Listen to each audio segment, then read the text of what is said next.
ராகி ரொட்டி செய்ய 1 கப் அளவுக்கு ராகி மாவு எடுத்திருக்கேன். அதில் வந்து சீரகம் 1 டேபிள் ஸ்பூன் அளவுக்கு போட்டுக்கணும். அந்த சீரகத்தை இந்த மாதிரி நல்லா நசுக்கி சேர்த்துக்கோங்க. அப்போ தான் அந்த சீரகத்தோட ஃப்ளேவர் நல்லாயிருக்கும். அடுத்து தேவையான அளவு உப்பு சேர்த்துருங்க. தூள் உப்பு சேர்த்துக்கோங்க. ஒரு 20 சின்ன வெங்காயம், ஒரு 4-5 மிளகாய், கருவேப்பிலை இதெல்லாம் அந்த சாப்பரில் போட்டு நல்லா நைஸாக கட் பண்ணி எடுத்துக்கோங்க. முதல்ல இந்த வெங்காயம் மிளகாய் எல்லாத்தையும் நல்லா மிக்ஸ் ஆகிற மாதிரி மாவில் நல்லா பரட்டி விடுங்க. இதுலேயே கொஞ்சம் ஈரப்பதம் வரும். அதுக்கடுத்து இந்த மாதிரி கொஞ்சம் கொஞ்சமாக தண்ணி சேர்த்து பிணைஞ்சிக்கணும்.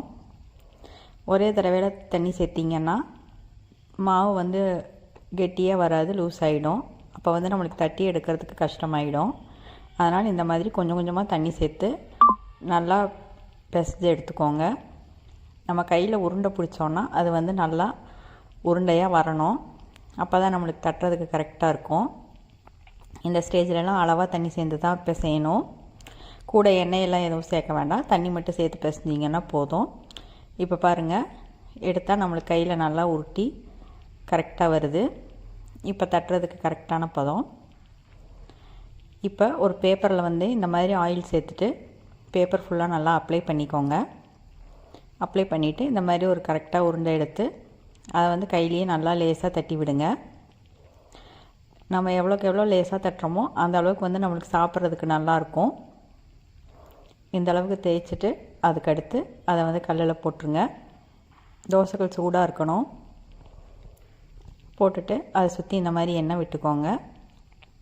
மீடியம் ஃப்ளேமில் வைங்க, ரொம்ப ஹைலெல்லாம் வைக்க வேண்டாம். இது சீக்கிரமாக வெந்து வந்துடும், ரொம்ப டைம் எல்லாம் எடுக்காது.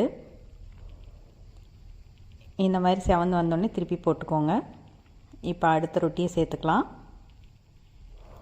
ஒவ்வொரு தடவை ஒவ்வொரு ரொட்டிக்கும் நம்ம இந்த மாதிரி எண்ணெய் சேர்த்து தான் வேக வைக்கணும். அப்போ தான் நல்லாயிருக்கும் டேஸ்ட்டு.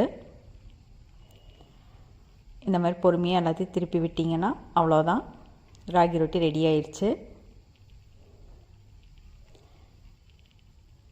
மீதி இருக்கிற மாவு எல்லாத்தையும் இந்த மாதிரி ரொட்டியாக தட்டி எடுத்துக்கலாம்.